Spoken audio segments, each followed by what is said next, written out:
पुष्यन्ति सिद्धूरांगणपदे कादम्बिरीवः सहस्रारं फट् स्वाहा संभोगानावानवरगारभ्यराज्ययाने पन्नावन्नाय पत्रिकपरिजने स्वस्वभागप्रदायि स्तोत्रे ब्रह्मादीरे योगरवज्रंसाभ्यस्रप्रयोगं प्राप्तसंग्रामशत्रं प्रतिदिनविभो प्राप्तिदं प्रस्मदामः सहस्रारं फट् स्वाहा ॐ श्रीं ह्रीं क्लीं कृष्णाय गोविन्दाय गोविन्दराय परात्पराय परमात्मने परममन्त्रयन्त्रतन्त्रोऽभ्यगात्रवस्त्राय संहरं मृत्योर्मोचय मोचय ॐ नमो भगवते महासुदर्शनाय नेत्रे ज्वालापरीताय सर्वदिक्षोभनहराय ॐ फट् ब्रह्मणे फलं ज्योतिषे सहस्रारं फट् स्वाहा ॐ सुदर्शनाय विद्महे महाज्वालाय धीमहि तन्नः चक्रः प्रचोदयात् स्वाहा ॐ सहस्रारं फट् स्वाहा సుదర్శన శాంతి హవనంలో రెండవ ఘట్టం అయిపోయింది. ఏమండి కష్టాలు అనేటువంటివి మనుషులకే వస్తాయా అంటే కాదు కాదు, దేవతలకు కూడా వస్తాయి కష్టాలు. ఇంద్రుడు దేవతలందరికీ కూడా రాజు. ఇంద్రుడు ఆయనకి అనేక రకమైన కష్టాలు. సాక్షాత్తు పరమాత్మే శ్రీరాముడుగా అవతరించాడు. శ్రీరాముడికి కష్టాలు ఏమిటండి శ్రీరాముడి కష్టాలు అంటే ఇదొరకు కృత త్రేతాయుగంలో ఇప్పుడు మనకి ఒక దేశానికి మరొక దేశానికి ఏదైనా యుద్ధ సహాయం కావాలి అంటే మనకి అమెరికా వాళ్ళు రష్యా వాళ్ళు వచ్చి యుద్ధ సహాయం చేస్తూ ఉంటారు కదా. అట్లాగే భూలోకంలో ఉండేటువంటి దశరథ మహారాజు దేవలోకంలో యుద్ధం వస్తే దేవతలకు సహాయంగా వెళ్ళేవారు. మామూలుగా మనకి గూళ్ళలో చూస్తున్న ఎడ్ల బండ్లు ఉంటాయి కదా, వాటికి చక్రాలు ఉండి ఒకటి ఆ చక్రం బయటికి రాకుండా ఒక కర్మ్యం ఉంది. ఈయన స్వర్గలోకానికి వెళ్తుండే సమయంలో అక్కడ యుద్ధం చేస్తుంటే ఆ ఉండేటువంటి కర్మ్యం పడిపోతే దశరథుడు యొక్క భార్య అయినటువంటి కైకేయీదేవి అది అలా పట్టుకొని ఆపుతుంది. ఆ యుద్ధంలో విజయాన్ని పొంది వస్తుంది. వచ్చిన తర్వాత చెబుతుంది, స్వామి నేను ఇలా చేశాను యుద్ధంలో, సంతోషం సంతోషం, నీకేం వరం కావాలో కోరుకు అంటే ఒక 3 వరాలు కావాలి కోరుకోలేదు. కానీ ఇప్పుడే కాదు, సమయం వచ్చింది. ఈ వీడు సంతానంగా కలిగిన తర్వాత ఎవరైనా ఏమనుకుంటారు, నా కొడుకు రాజుగా ఉండాలి, అందరిలో కంటే కూడా పెద్దవాడిగా ఉండాలి, పెద్ద ఉద్యోగం చేయాలి, డబ్బులు ఎక్కువ సంపాదించి అడ్డివాడు అనుకుంటాడు. అలాగే ఆ కైకేయి యొక్క కుమారుడైనటువంటి భరతుడే రాజ్యాన్ని పరిపాలించాలి. కానీ దశరథుడికి ఏమో రాముడి మీద అమితమైనటువంటి ప్రేమ అన్నమాట. ఇంకా రాముడు లేకపోతే ఆయన జీవించి ఉండడు అన్నంత ప్రేమ. ఇప్పుడు లేక లేక కలిగినటువంటి సంతానం మీద కన్నుని కనుక రెప్ప ఎలా రక్షిస్తుంటుందో ఆ సంతానాన్ని అలా రక్షిస్తుంటుంది. అలా రాముడి మీద వల్లమాలిన ప్రేమ కలిగింది దశరథుడు. కొంత ఎదిగిన తర్వాత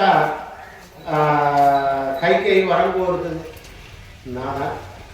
నా కుమారుడు అయినటువంటి భరతుడే రాజ్యాన్ని పరిపాలించాలి. అలాగే రాముడు 14 సంవత్సరాలు వనవాసం చేయాలి, 1 సంవత్సరం ఏదో అజ్ఞాతవాసం చేయాలి. ఇట్లాంటి ఏవో 3 కోరికలు కోరేసరికి అసలు ఈయన మైండ్ పనిచేయలేదు, బుద్ధి. అదేంటి నా రాముడు రాజ్యాన్ని పరిపాలించాలి అనుకున్నానే, అలాంటిది ఈయన అడవి పాలైపోతే నేనేమవుతుంది అని అనుకున్నాడు. రాముడు పిలిచాడు, అయిష్టంగానే చెప్పాడు, 4 సంవత్సరాలు వనవాసం చేయాలి అని. సరే రాముడు ఏంటి కౌసల్య కన్నటువంటి తల్లి అయినప్పటికీ కూడా కౌసల్య మీద ఎంత ప్రేమ ఉందో సుమిత్ర మీద కైకేయి మీద కూడా అంతే ప్రేమ. కైకేయి దగ్గరికి వెళ్ళి, అమ్మ చక్కగా మంచి పని చేశావు, చక్కగా భర్తుడే రాజ్యాన్ని పరిపాలించి చక్కగా ఉండడం మీరు అని చెప్పి ఆయన ఒక్కడే అడిగి బయలుదేరు. కానీ నీడ అనుకున్నానే, ఆ నీడే ఆదిశేషుడిగా లక్ష్మణుడిగా పుట్టాడన్నమాట. కాబట్టి రామా నీతో పాటు నేను కూడా వస్తాను. సరే తండ్రి గారు నా ఒక్కడినే చెప్పారు కదా, నువ్వేంటంటే నిన్ను రక్షించడానికి నేను. సరైన ఇద్దరు బయలుదేరేసరికి అప్పుడే సీతమ్మ వివాహం అంటే వాడు 14 సంవత్సరాలు. సీతామ్మవారు అంటారు, నేను కూడా వస్తాను అమ్మ నీతో పాటు. ఎందుకంటే ఎందుకమ్మా నువ్వు జనక మహారాజు యొక్క కుమార్తెని పట్టు పరుగులో పెరిగినటువంటి దాన్ని అడవుల్లో మృగాలతోని కందంలో పడాలంటారు చీరలతోని తిరిగి ఇలాంటి దృష్టి నీకు నువ్వు రాజ్యంలో ఉండి అత్తామామ సేవలు చేసుకోవాలి. అయ్యా నేను పెళ్లి చేసుకుని అత్తామామ సేవ చేయడానికి కాదు, నా భర్త యొక్క సేవ చేయడానికి నువ్వు అరణ్యంలో ఉన్నా అయోధ్యలో ఉన్నా నేను నీతో పాటు అని చెప్పి బయలుదేరిన తర్వాత తెలుసుకునే అందరూ ఏం లేదు. రావణాసురుడు రావడం, ఆ మాయాదేవిని చూడడం, సీతాదేవిని అపహరించుకోవడం. ఎప్పుడైనా సరే కొంతకాలం భార్యాభర్తలుగా జీవించి ఉన్న తర్వాత వీరి మధ్యన ఉండేటువంటి స్నేహాన్ని కనుక ఎవరైనా దూరం చేసినట్లయితే అయిష్టంగా అయినప్పటికీ వీళ్ళ జ్ఞాపకాలు ఉంటాయి. అలాగే రాముడు కూడా సీతను వదిలి ఎలాగైతే నీడను వదిలి మనిషి ఉండలేడో, లేదా కాంతిని వదిలి సూర్యుడు ఉండలేడో, రాముడిని వదిలి సీత ఉండదు. ఆ బాధని దిగమింగుకొని కాబట్టిన చెట్టును అడిగాడు, పుట్టను అడిగాడు, రాయిని అడిగాడు, రప్పను అడిగాడు, నీటిని అడిగాడు, సముద్రాన్ని అడిగాడు. ఇవేవి కూడా చెప్పలేదు. ఏమంటే మాట్లాడతాయి అవి అంటే అవి కూడా మాట్లాడతాయి, శివులు కూడా మాట్లాడతాయి. కానీ రావణాసురుడికి భయపడి చెప్పలేదు. ఒకవేళ మేము చెప్పినట్టు కనుక వాడికి తెలిసిందనుకో, వాడొచ్చి ఎక్కడ మమ్మల్ని చంపుతాడో అనేటువంటి భయం చేత ఇవేవి చెప్పలేదు. బాధపడ్డాడు. కొన్ని సంవత్సరాలుగా, కొన్ని నెలలుగా తిండి లేదు, ఆహారం లేదు, నిద్ర లేదు, అంతా బాధపడ్డాడు. అవి కూడా కష్టాలే కదా మరి. ఆయన దేవుడు కదా, దేవుడు కష్టాలు అంటే ఈయన ఒకనొక సమయంలో రాక్షసులకి దేవతలకి యుద్ధం జరిగినటువంటి సమయంలో రాక్షసుల యొక్క తల్లి ఏమో ద్వితీయ అదిత్య ఉన్నారు. ఆవిడ ఏం చేస్తుందంటే చనిపోయిన రాక్షసులందరినీ కూడా తన పొట్టలో దాచుకుంటుంది, దేవతలను మాత్రం సంహరించేస్తుంది. ఇది విష్ణుమూర్తికి తెలిసి వచ్చి, విష్ణుమూర్తికి ఎవరో చెప్తే కోపం వచ్చి ఆ దితిని సంహరించేస్తుంది. సంహరించేసరికి అక్కడ ఉండేటువంటి మహర్షి శుక్రాచార్యుడు భృగు శాపం పెడతాడు. నా భార్యను నువ్వు దూరం చేసావు కనుక నీ భార్య కూడా దూరం అయిపోవు కాక అని శపిస్తాడన్నమాట. ఒక సమయం ఆ శపించినటువంటి శాపం యొక్క ఫలితం ద్వారానే ఈ త్రేతాయుగంలో రాముడికి సీత దూరమైంది. అంటే దీన్ని బట్టి ఏమర్థం అవుతుంది మనకి?